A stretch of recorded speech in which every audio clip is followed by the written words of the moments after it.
how to set a message for sending letter on Instagram. So hello guys, welcome back to my YouTube channel. In this video I'll be showing you how you can easily set some messages that you want to schedule for sending them letter in your free time. So without any further ado, let's get started. First thing, simply head over to your Instagram application, and once you're inside Instagram application, simply click on your messages, and let's say I want to message this service platform.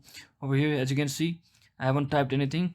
Let's say I typed some words over here, and to send it to set it for sending it letter, what you need to do is simply, instead of clicking the send button over here, you just need to press it for a little longer like this, and as you can see, there is the option called schedule message.